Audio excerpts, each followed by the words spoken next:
6%. Now, this is the lowest since July 2019. What does this say for India's macro fundamentals? Is the stage set for a RBI rate cut then? Well, of course, to decode this further, I'm joined by Senior Business Economist Sanchita Mukherji.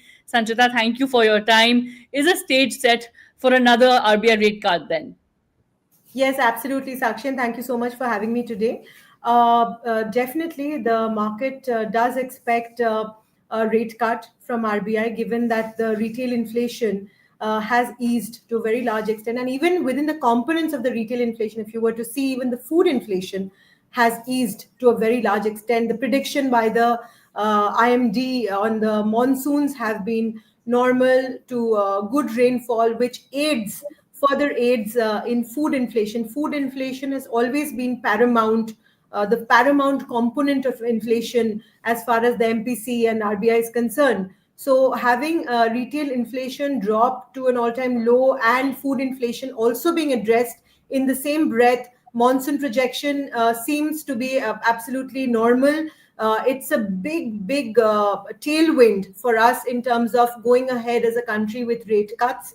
In fact, what the market does expect a more aggressive rate cut, because right now, even the banks are flush with funds. They're very well capitalized. If one were to see the banking system, credit offtake needs to take off in a more meaningful, impactful way. So a cut in rates, a more aggressive rate cut would actually aid in rejuvenating the credit offtake in the economy, and it will be very, very beneficial for MSMEs as well, considering that a lot of them are looking at capacity expansion, capacity utilization. An aggressive rate cut would actually aid credit offtake to a very large extent.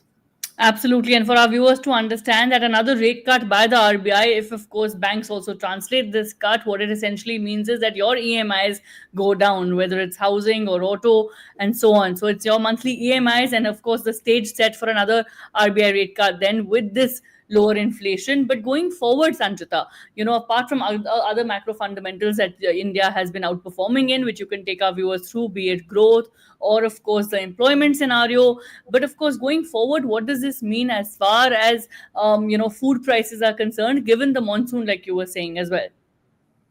So excellent point. Like I said, it is very, very meaningful in for the country to keep food prices low.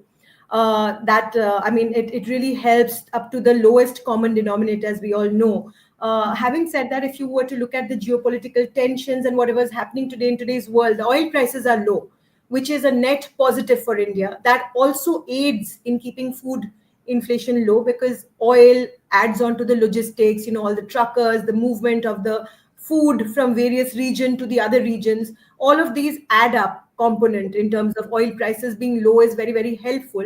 And what you rightfully mentioned, India is the largest consuming economy of the world.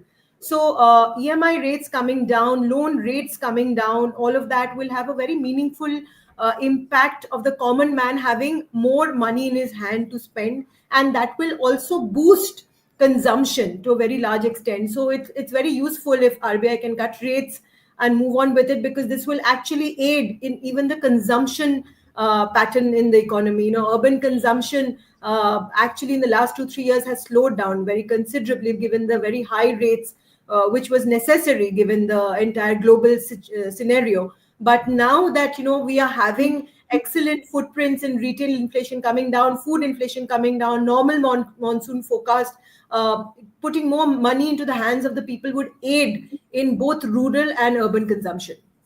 Mm-hmm. Absolutely. So, of course, the long-term picture there as well, while, of course, the near-term trends we will continue to track for our economy. Thank you so much for sharing your thoughts and, of course, for joining us for this special interaction. Thank you so much for having me here again.